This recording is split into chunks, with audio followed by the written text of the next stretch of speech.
मैं डॉक्टर सरहर्ष।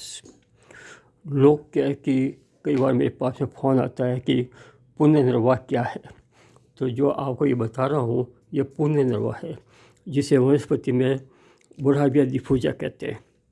कभी कभी क्या है कि लोग हैं, ये ट्राइथिमा है पोर्चुलेक्सम, इसको भी कभी कभी क्या है कि लोग पुण्यनिर्वाह समझ लेते हैं, लेकिन ये है नहीं। दोनों में क्या अंतर है? दोनों ही वीट तो है।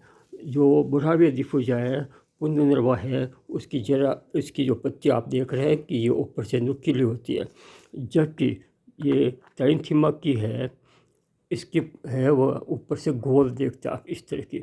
ये फ्लैसी होती है ट्राइथिमा की, इसे साटी कहते हैं, इसे साटी कहते हैं।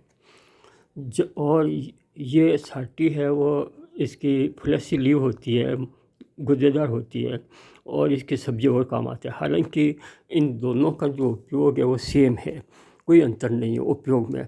दोनों किडनी के लिए काम आती है, पत्ते के लिए काम आती है, पीले के लिए काम आती है।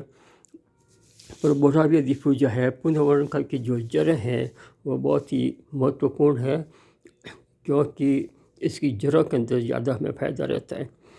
जो आपके शरीर के अंदर पुनर्वाह का मतलब समझते हैं कि वापस नया सेल पैदा करना, नया आपके शरीर को वापस नया करना, इसलिए इसका नाम क्या है?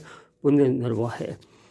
तो दोनों का यही है उपयोग, लीवर के लिए है, पीलिया के लिए है, दोनों काम आते हैं। दोनों की पत्तियों की सब्जी बना सकते हैं, जबकि अंतर क्या कि आपने देखा कि इसकी पत्ती ऊपर से नुकीली इस तरह की होती है, इनकी पत्तियां है बुढ़ाविया पुण्यवाह की अल्टरनेट आती है, एक के बाद एक आएगी, या इसके बाद में या इसके बाद में, इस तरह से पत्तियाँ दोनों के इसके अंदर जो पुष्प है वो गुच्छे के अंदर आते हैं।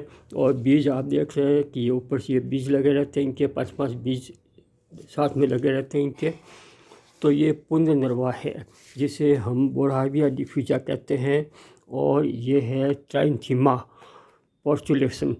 ये इसका उपयोग है वह सब्जी के लिए भी कर सकते हैं, पत्तियों की ये फ्लैसी होती है, इनका भी वही उपयोग है।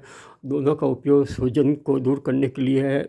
इनके पत्तियों का यदि हम लेप वगैरह लगाते हैं, कहीं सूजन पर ठीक हो सकता है, और इसका भी पत्तियों का यदि हम लेप वगैरह लगाते हैं तो ठीक हो सकता है। और पुनर्वाह में मेन इसकी जो रूट है वो बहुत ही काम की है इसकी, जिसे हम बुढ़ाविया डिफ्यूजा कहते हैं।